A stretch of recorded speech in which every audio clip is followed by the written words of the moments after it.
Përshëndetje, rishihemi në këtë episod të Vox Politics, me mua Dira Çepanin dhe me të mrekullueshmen Aurora Sulçe. Dira, përshëndetje. Përshëndetje, mirë se të rigjej.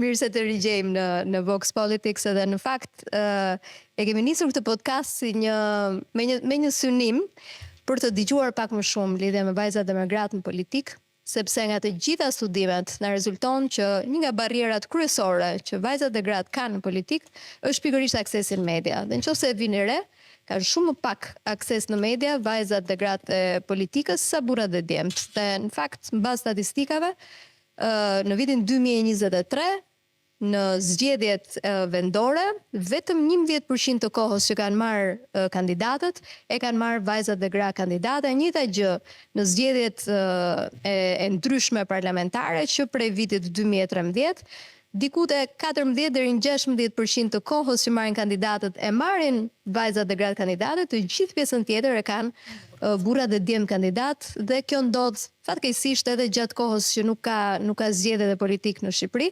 Dhe nga ana tjetër ka një problematik që ne na vjen gjithmonë pyetja, ku janë vajzat dhe gratë e politikës? Çfarë po bëjnë? Çfarë kontributi japin? A janë vetëm numra që plotësojnë kuotat që ju keni vendosur me ligj, apo japin një kontribut real në politikën shqiptare? Ne e dim mirë se ku janë vajzat dhe gratë, se i ndjekim, i monitorojmë, i mbështesim, por ky podcast është për t'ju dhënë më shumë zë vajzave dhe grave të politikës shqiptare, dhe sot kemi një nga zërat e fortë të politikës, edhe një nga personat të cilët e thonë të vërtetën me zë të fortë, edhe që ka luftuar fort për të qenë pjesë edhe e parlamentit shqiptar, zonja Blerina Gjylameti, faleminderit që na u bashkove në këtë podcast. Faleminderit të gjithë për ftesën. Mirë se erdhe, mi kesha shumë të mira. Dhe jo vetëm të vajzave në politikë, unë besoj të për dhënë më shumë zë vajzave dhe grave kudo që janë, jo vetëm atyre të politikë. Dhe unë do thosha një zë i fortë jo vetëm në politikë, por një zë i fortë në ekonomi. Do me thëmë për te figurës dhe kostumit politikanes, edhe një profesioniste shumë e mirë në ekonomi. Se Blerina dallohet si një politikane e karrierës, në fakt karriera ka filluar tek ekonomia apo jo? Ka filluar te ekonomia, më saktë tek fakulteti ekonomik i Universitetit Ushtarak Skënderbej. Shumë interesante. Është interesante sa është dhe paradoksale se student në 100 që ishte çdo grup leksionesh, vetëm 8 ishin vajza. Të gjithë djemë, dhe që atë, pastaj tek pjesa e Universitetit Tiranës, tek Fakulteti Ekonomik Departamenti Menaxhim. Kështu që forca dhe lufta e fortë dhe gara me burra dhe djemë ka nisur që herët. Sa herë që bëjmë debate kështu me kolegët, e i them Gjoni, mua nuk më bëni të tërhiqem kollaj, se qënë kryetërës kam nisur të punoj me burra, dhe s'ka qenë fare thjesht, se imagjinoni tash 26 vjeçe, studentët e mi ishin paka shumë mosh me mua, 22-23 vjeçar, edhe ushtarak, ju e dini që pjesa e uniformët ka një lloj, themi, jo vetëm paraqitje, po ka një lloj tutje, stepje të bën imponimi. Disiplinë dhe autoritet, është absolutisht, po. Kështu që ka qenë jo fare thjesht, po ndërkohë më ka ndihmuar shumë edhe për të vjuar. Por mendoj ka të bëjë çik dhe karakteri. Si u gjenden politik nga pedagoge, nga profesioniste në ekonomi në politik? Si ndodhi? Me politikën nis që kur kam qenë 14 vjeçe, pak a shumë. Në protestën time të parë ku kam dalë, afërsisht 14 vjeçe, ka qenë dita kur është arrestuar ish kryetari i Partisë Socialiste së kohë, Fatos Nano, dhe i me më doli dhe unë e shoqërova, kam qenë afërsisht 14 vjeçe. Dhe mbaj mend që ka qenë momenti i parë për mua që vendosa që të mos isha një zë i heshtur, po të isha njeri zëshëm, të ngrihesha për drejtat e njeriu, të flisja për më shumë të drejta, për më shumë ligje, për më shumë funksionalitet të çdo shteti ligjor. Kështu ai ka qenë momenti i parë. Pse momenti i dytë fillon mbas 18 viteve. Unë e kam thënë edhe herë tjera, unë jam lidhur relativisht e re, por mos është shumë e re, me shokun tim të klasës, këtu me Edlirën kemi ca gjëra të përbashkëta. Me shokun tim të klasës, që është bashkëshorti im aktual, kemi vajtur të dy për studiuar në Itali.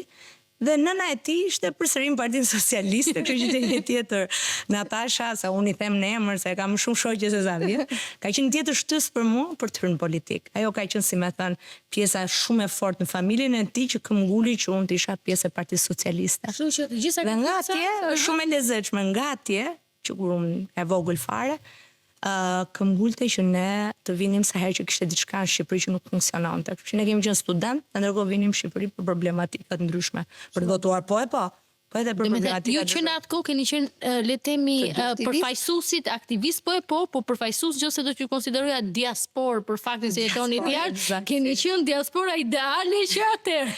Dhe pastaj kur jam kthyer në Shqipëri në 2006, ka qenë një thirrje aso kohë e kryetarit të bashkisë, Edi Rama, më pas edhe të mënyrave për të tentuar që gjërat të ndryshonin në vend. Pra të kishin një qasje tjetër, qasje më pro-europiane, mënyrë më shumë për trind, hapësira më shumë për trind për treguar vetveta, dhe jemi kthyer të dy. Që atëherë ka nisur rrugtimim në të gjitha nivelet e strukturave të Partisë Socialiste. Është e çuditshme, po unë kam qenë edhe vëzhguese në komisione, kam qenë edhe komisionere, kam qenë numëruese, kam qenë edhe pjesë e ZAZ-ve, dhe pse? Isha pedagoge njëkohësisht. Dhe këtë nuk e them si diçka që është ndryshe, apo si diçka që është një merit e posaçme, por unë mendoj që nuk ka rëndësi profesioni që ke, kur lidhet me atë që duhet të jetë angazhimi jot, politik ose jo, se mund të jetë në politik, mund të jetë shoqëri civile, nuk ka rëndësi. Politika është një prej fushave të shoqërisë që duhet të funksionojë nëpërmjet zërave të fortë, por ashtu edhe shoqëria civile. Nuk ka të bëjë çfarë profesioni ke, rëndësi ka të kesh dëshirë, po dhe këmbguljen që të dalësh dhe të flasësh, dalësh nga rreshti rreth parë. Dhe të flasësh, të dalësh nga rreshti dhe të flasësh. Kur unë jam angazhuar në politikë, ishte e djata në pushtet. Dhe nuk ishte fare thjesht, por aso kohë mbaj mend ka qenë rektor i Universitetit të Tiranës, fillimisht dekan, pastaj rektor, profesor Dori Kule, që na ka mbledhur në zyrë, ishim një sër pedagogush të rinj. Ne atë kohë kemi filluar disa që erdhëm nga jashtë. Atyre në zyrë tha, sikundër Blerina ka vendosur të angazhohet në politikë, besoj që duhet jetë dhe zgjedhja e gjithëve ju, sepse politika ka shumë nevojë për të rinjë të reja, jo vetëm të formuar jashtë, por ndërkohë që kanë dhe dëshirë dhe vullnet, po dhe këmbgulje për ta thënë gjën ashtu siç është, për të mbajtur qëndrime. Dhe kjo ka qenë ndërta fare me punëdhënësit, kjo është një shembull shumë pozitiv. Për mua ka qenë një shembull shumë pozitiv. Shumë interesante dhe në fakt kur flitet për partitë politike dhe këtë pjesën kush del nga rreshti në partitë politike, në përgjithësi ka problematika. Si e ke balancuar këtë pjesën e karakterit për të qenë gjithmonë një zë i fortë me pjesën e të qenit në një strukturë e cila është një parti politike. Eksaktësisht në 2012 pastaj pata ftesën e parë nga kryeministri aktual, kryetari i Partisë Edi Rama, për të bashkuar jo vetëm strukturat e Partisë Socialiste si pjesë e tyre, po edhe për pjesën profesionale, si pjesë e grupit punës për programin ekonomik. Dhe mënyra se si më bë ftesa ishte kështu mbreslënse, se tha, e kuptoj tha që je angazhuar në struktura, tha, por ne na vlen shumë më tepër, tha, kontributi jot profesional, jo vetëm ai partijak. Dhe për mua ishte habi e madhe që një kryetar partie të thrasin zyrë, të presi dhe të dëgjoj edhe mendimin e një të reje.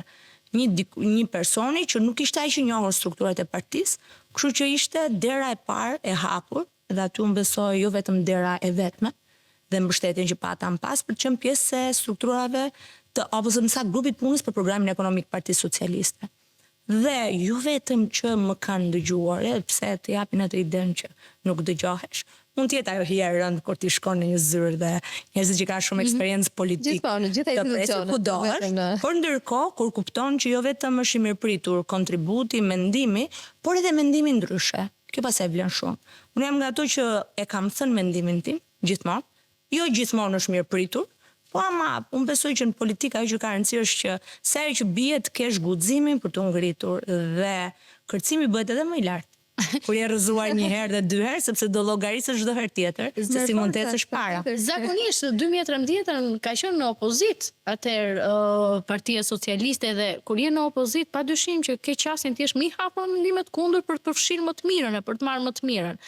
Pas 3 mandatesh ka ndryshuar qasja apo vazhdon partia të jepë e hapur edhe për mendimet kundër, edhe për një qasje edhe apo për një alternativë ndryshe? Kur është në pushtet është gjithmonë më pozitive partia, mos kujto. Brenda, jo, po shoh brenda partisë tani. Unë mendoj që gjithmonë ka momente ku mund shikosh që ka një lloj hezitime për të pranuar mendimin ndryshe, sikundër ka dhe momente ku janë më të hapur për mendimin ndryshe. Nuk ka një element që në Partinë Socialiste ka qenë gjithmonë, ka qenë dera hapur për të rinjtë për mendimin ndryshe. Gjithmonë, po të shikojmë ne gjithmonë kemi fushata mbas fushata për më shumë të rinj e pa lira mirë që kur jam pushtet e edhe më i prirur të pranosh mendime ndryshe dhe më shumë për të më shumë kontribute nga të tjerë që janë strukturave. E vetëm gjë që nuk mungon tek ne është që mund të dëgjojnë. Pasar se sa merret parasysh është për të parë, pastaj sepse ka edhe një element auror, bashkë edhe në fushën ekonomike kemi debatuar shumë herë. Unë mund të kem një mendim i cili jo gjithmonë mund të përshtatet brenda asaj që është politikat ekonomike dhe programi i partisë. Unë mund të jem e prirur nga një grup i vogël dhe e përcjell atë, ndërkohë dikush është pak më lart se mua, duhet ta shohim në tërësinë e saj. Por ama kur bëhen shumë zëra, dhe këtë unë kam gjithmonë kur flas me trinjt dhe për angazhimin e tyre, them vlen zëri, vlen mendimi, vlen kontributi. Po kur arrin të bësh disa njerëz bashk dhe të kenë mendime të ngjashme dhe po ashtu zëri bëhet më i fortë.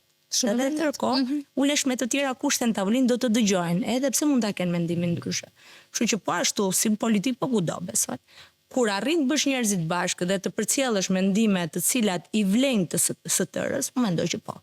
Dëgjohesh edhe pse mund të ketë hezitim fillimisht. Dhe unë e kam provuar disa herë këtë gjë. Partia Socialiste ka një traditë ose le të themi një strukturë shumë interesante për sa i përket barazisë gjinore. Ka vendosur rregullin e bashkëkryetarëve. Në strukturat vendore ka një kryetare grua dhe një kryetare burr gjithmonë. Dhe duket sikur shpeshherë ka njerëz që thonë jo, kjo është vetëm diçka në dukje dhe nga ana tjetër nuk funksionon. Unë kam vërej që funksionon. Do doja një perceptim nga ana jote. E kanë realisht fuqinë gratë dhe vajzat të barabartë brenda partive politike në përgjithësi. Ky është një shembull shumë i mirë i mënyrës se si mund të funksionojë një strukturë, po edhe nga politika siç ti e njeh në Shqipëri në përgjithësi. Edlir, ka ca momente që duhen thyer ca barriera. Dhe besoj që si kuotat gjinore, po ashtu dhe pjesa e kuotave në këshillat bashkiak, po ashtu edhe vendimi që ne morëm për përfaqësimin qoftë në nivelet e larta të kryesisë partisë apo edhe në asamblea, apo edhe në atë që është bashkëdrejtimi i organizatës socialiste, janë mekanizma për të thyer barrierat. Pastaj mbasi të janë krijuar shanset e barabarta, mundësitë e barabarta të takon ty që të tregosh nuk je atje si grua, je atje si person që ka një vlerë të posaçme apo bën një vlerë të shtuar. Nuk të e kam parë që në kryet herës, ka qenë 2014, kur është ngrit një grup posaço, që ne rishikonim se si funksiononte pjesa e marrëdhënies parti pushtet, apo se si politikat qeveritare ishin të zbatuara praktikisht tek qytetarët dhe se si ata e përfitonin. Dhe grupi punës ishte Blendi Klosi, Musa Ulqini dhe Brina Gjulameti, një njeri që kishte vetëm pak muaj në politik dhe unë isha atje. Tani mundësia mu dha. Barriera o thye. Pastaj më takonte mua të tregoja që nuk isha vetëm thjesht një re grua në politik dhe që prisja të më shtrohej tapeti kuq, po isha një re grua në politik që vlente po aq sa burrat. Dhe eksperienca e tyre duhet bëhet eksperienca ime. Që për këtë gjë unë besoj jo vetëm që funksionon, por na takon ne grave pikërisht për treguar që nuk jemi në politik se jemi gra. Jemi në politik se kemi vlerë të shtuar, e cila është shumë e rëndësishme për një shoqëri. Te kemi 50 me 50, kudo pse duhet jemi në politik. Qartë. Shumë e kam patur shumë problem fillimisht kur diskutohej çështja je grua dhe plotson kuotën. Jo, unë mendoj jam grua sepse vlej dhe kam mbështetje dhe votohem nga qytetarët, më shumë se jam grua dhe duhet plotësoj kuotën. Mekanizmi i parë shërben, ulëm barrierat, duhet tregojmë kush jemi. Kush është një kauzë jotja për cilën ti ndihesh krenare, që ja ke dalë? Shiko, jam feministe dhe jam shumë krenare. Mund t'jetë diskriminim. Mund t'jetë diskriminim, besoj pozitiv. Por ndërkohë e kam thënë që në kryet herës, unë mendoj që ne gratë duhet kemi shanset e barabarta si çdo burr. Kuptohet që politika është ambienti dhe biznesi burrave shumë më tepër se i grave. Shumë e thjeshtë që në një emision të dalë një burr që me pozitën e tij mënyrën me të folurit, edhe ka pushtetin që ka ata ushtroj shumë më tepër se sa një grua, por ndërkohë në anën tjetër unë besoj që po ja dha mundësitë janë gratë ato që duhet ecën përpara. Dhe nëse më duhet të zgjedh ndërmjet një burri dhe një gruaje, unë mbështes një grua, nuk mbështes një burr. E kam thënë këtë vijoj ta them dhe këtë e them sepse kur vjen puna për hapësirat që ne gratë duhet kemi shumë më të kushta se që kanë burr. Kjo është vërtet. Dhe në këtë pjesë unë besoj që jemi ende te faza që nevojitet ende për të patur diskriminim pozitiv pra që të mbështeten gratë deri në momentin që t'ja dalim. Në anën tjetër do bëjmë shaka shpeshherë edhe me kolegë, të cilët kanë dhe vite në Partinë Socialiste që thotë, siç po vete kjo punë me mbështetjen që ju jep Rama ju grave, do vi momenti që duhet krijuar forumi burrë. Po nga ana tjetër i kemi bërë po i kemi bërë mekanizmin. Ajo është kuota për gjinin më pak të përfaqësuar. Eksakt. Jemi aq të kujdesshëm sa bëjmë mekanizma dhe për burrat. Lirë është edhe për shaka për të bërë kjo. Gjithmonë u them, po pse e shikoni kaq negativisht? Nuk thuhet që jam për gratë. Thotë gjinia më pak i përfaqësuar. Pse i paragjykoni që kryetërës? Megjithatë mendoj që ka ende vend për gratë për të qenë në nivelet më të larta drejtuese dhe pa ashtu përfaqësuese. Dhe mendoj unë tash kur bëhet fjala për gratë, mendoj që ne vajzat dhe gratë kur vjen puna për të marrë përsipër një angazhim kushdo qoftë ai në çfarëdo lloj fushe, ka një qasje që vjen pak më njerëzore. Këtë e them. Për ku je grua e ke mendjen, okay, do bëj këtë gjë, çfarë do të sjelli për familjen, për fëmijën, si do të jemi perceptuar tek prindrit, si do jemi perceptuar, kështu që edhe pjesa e përgjegjësisë është pak më e lartë, mendoj unë, sesa kur vjen te pjesa e burrave që e shikojnë si më natyrshëm çdo gjë që bëjnë, pa menduar se çdo veprim i tyre çfarë konsekuence apo edhe perceptimi do të ketë. Por një gjë që dua ta them dhe besoj që është sfidë shumë e madhe, ne gratë gjithmonë duhet të tregojmë që jemi zonja, gjë që s'është e mirë. Pse duhet ta tregojmë që jemi zonja? Duhet na gjykojnë vetëm për çfarë bëjmë. Jo fillimisht duhet të rrëzohet bariera e parë që na jep mundësia, më pas na duhet të thyejmë ne të gjithë paragjykimet që jemi atje se jemi zonja dhe jo sepse na kanë vënë si gra. Pra është një tjetër gjë forma paragjykuese në shoqërinë shqiptare që ende fatkeqësisht ka punë. Dhe e nisa te feminizmi, unë betejën e parë që kam bërë ka qenë kur kemi bërë reformën e pensioneve. Reformën e pensioneve kam qenë e para që këmbgula fort për të mos lejuar atë formulë që ishte për barrlindje, pagesën e barrlindjes. E kam patur, kam këmbgulur shumë fort, nuk ja dola atë. Më pas u ndryshua pjesa e politikave mbështetëse për nënat e reja, për bonusin e bebe. Pastaj e kam këmbgulur shumë fort, se ja dola, këmbgula, që në fund do duhet kishim ca forma nxitse për vajzat, për gratë, që do donin që të bëheshin nëna, që të mos humnin, që të pagesa, dhe mos humnin vendin e punës. Aso kohë nuk ja dola, po kemi tashmë ca mekanizma të tjerë që do të mbetet një nga vendimet më të dhimbshme në fakt për vajzat dhe gratë, se ul edhe pjesa e mbështetjes gjatë kohës që ishin me leje lindje. Akoma nuk është rregulluar, urojmë që një ditë do ringrihet prapë dhe do ketë edhe pak më tepër. Besoj që është sfidë shumë e madhe, nuk është vetëm e Shqipërisë, është e gjithë vendeve të Europës, tek ne tashmë po shikojmë që norma e zonësimit popullsisë sa vjen apo bie.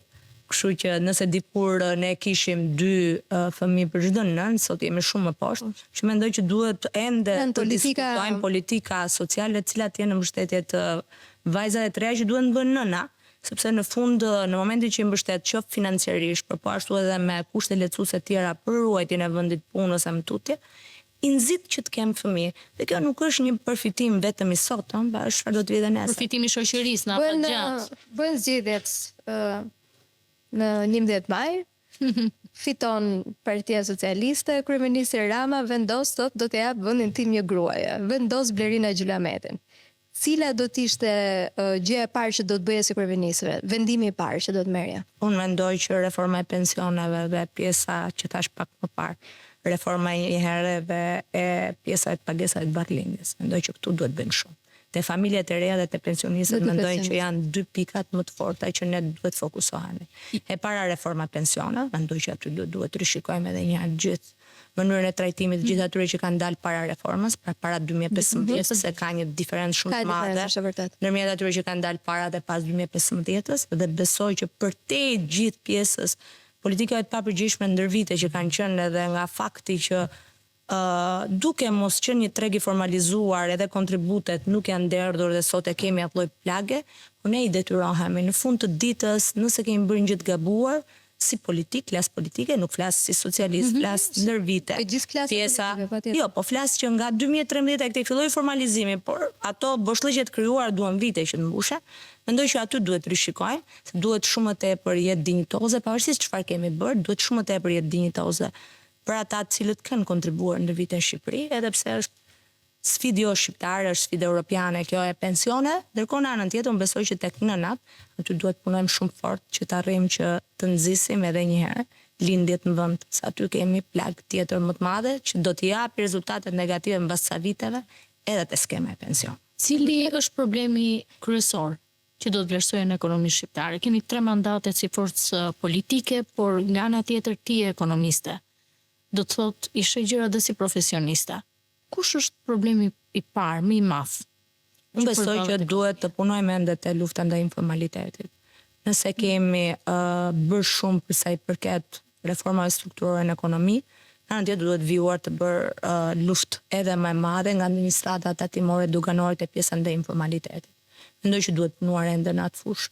Në anën tjetër besoj që duhet riparë edhe një herë pjesa e sektorëve kryesorë që kontribuojnë në ekonomi. Se si është pjesa e kthimit investimit nga ata, kontributet që kanë në ekonomi, përkundrejt politikave lehtësuese apo nxitse që ka. Tek turizmi po funksionon kaq mirë, duhet parë sa është kontributi i turizmit. Ndërkohë, e njëjta gjë bujqësia apo të tjera, duhet riparë edhe një herë gjithë pjesa e kontributeve të tyre. Pra e parë pakës më afatgjat në pjesën.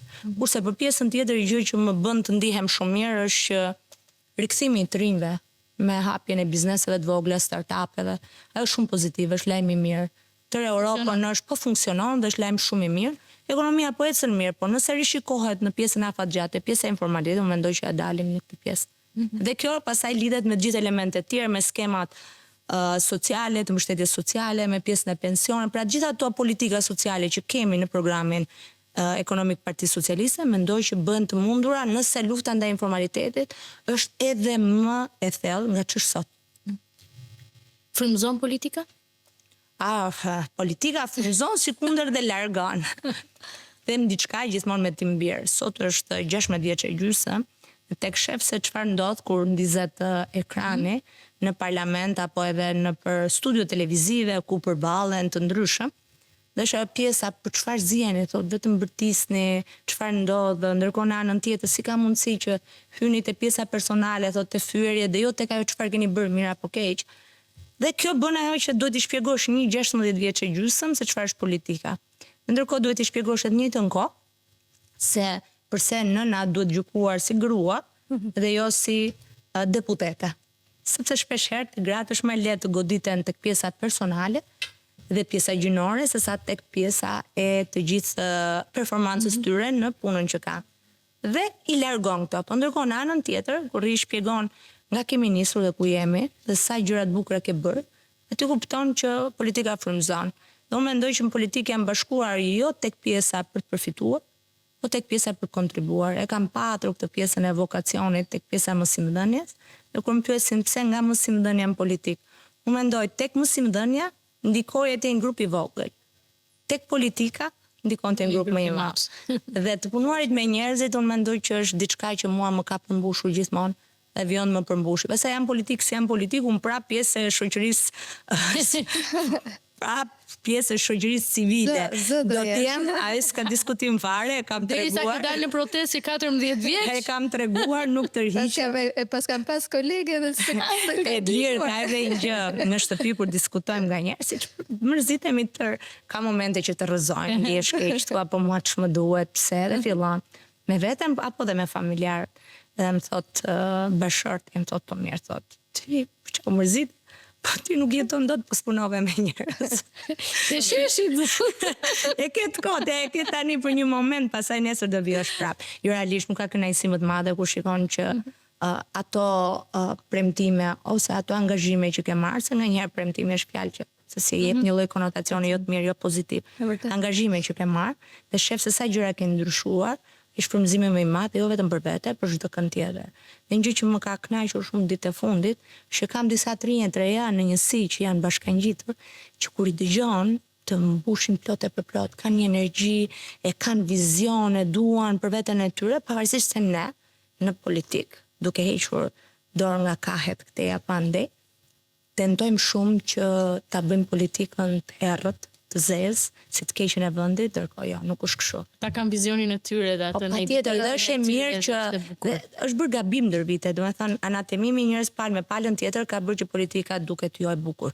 Po ndërkohë nuk është kështu. Politika është mjeti më i mirë që njeriu mund të realizojë ato që ka ëndër angazhime apo edhe shpresa për të ardhmen. Të ndryshojë edhe gjërat në masë. I përmend shumë të rinjt. Çfarë mendon se mund të bëhet pak më shumë për të rinjt, përveç faktin që politika të jetë një vend i hapur, partitë politike pak më meritokratike, gjithë kjo gjëra tjetër. Çfarë mund të bëhet? Çfarë mund të bëjë një deputete si ti në parlament më shumë për të rinjt shqiptar sot? Një gjë konkrete. Besoj që unë mendoj që nuk është një çështje e deputetit që mund bëj për të rinj. Mendoj që duhet të ketë një lloj angazhimi të gjithë shoqërisë shqiptare për të ndryshuar çik situatën me të rinj. Ne në media, kudo në politik, është modeli i të riut apo tres që s'bën asgjë dhe promovohet. Ne shikojmë që jeta luksoze e këtij, jeta luksoze e atij, arritjet e këtij, arritjet e atij. Ndërkohë, kjo nuk është modeli që shoqëria duhet të ketë për të rinjtë të reja. Ti thua një triu jeta luksoze e dikujt, ndërkohë ai dikush apo kushdo qoftë merret me atë që ne i dim të tërë dhe ndërkohë ta promovosh, i tregon komplet anën e gabuar të asaj që duhet të jetë. Unë besoj që modelet e mira, promovimi i modeleve të mira, kudo në politik, në jetën sociale, në jetën shoqërore, kudo art, kudo qoftë ajo, duhet të jenë ata njerëz që ja kanë dalë. Dhe unë këtë e them, unë vi nga dy prindër shumë të thjeshtë.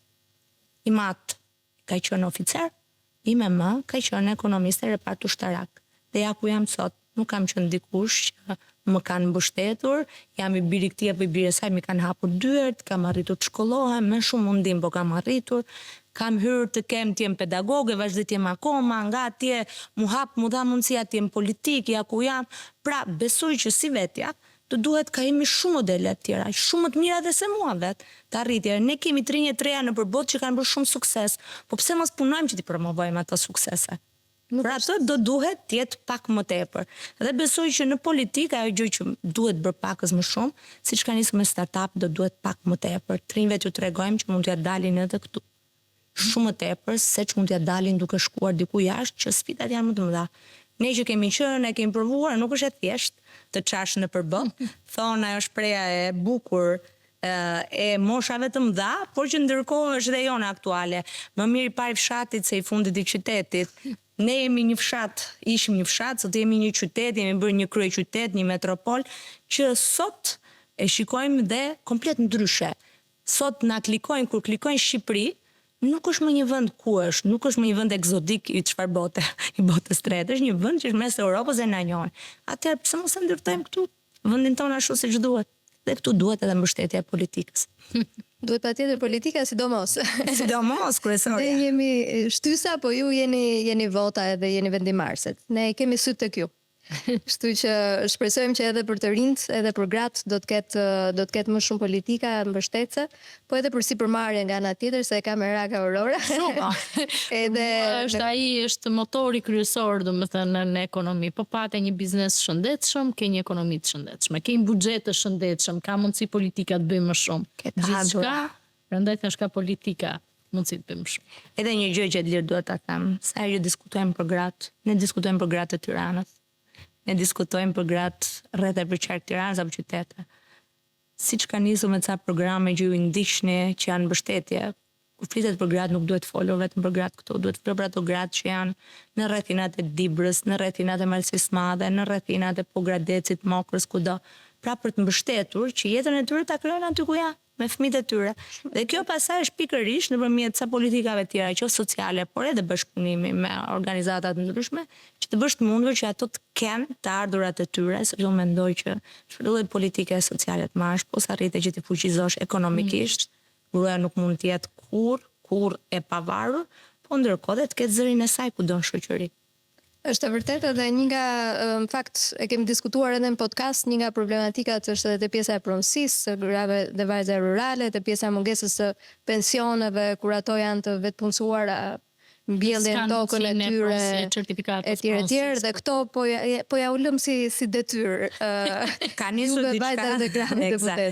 diçka me njohjen e viteve të punës në ish kooperativat. Mendoj që sot do duhet të kemi nisma të tjera që lidhet me punën e papaguar. Kemi me punën e papaguar. Një nën është full time në punë. Madje kam parë edhe disa podcaste që flasin sa punon një grua dhe nëse do paguaj, sa do paguaj për të pastruar shtëpinë, për të gatuar, për të kujdesur për fëmijët. 80.000 lekë, 90.000 lekë në muaj. Eksaktësisht. Që do të thotë që është një punë e papaguar dhe tek janë marrë disa nisma për zonjat me shumë fëmijë për t'u paguar kontributet, unë mendoj dhe e kemi diskutuar tashmë edhe në Komision të Ekonomisë me Ministren e Mbrojtjes Sociale dhe të Shëndetësisë për të rishikuar dhe trajtimin me pagë minimale të grave që kanë më shumë se 3 fëmijë, diskutim më që të njihen kontributet dhe pagë minimale. Të paktën të shikohet në diçka që të jetë mbështetje reale për të gjitha ato nëna që janë në përkushtim të fëmijëve. Sepse po të bëhen llogarit në fund, kuptohet që nuk është një kosto shumë e madhe.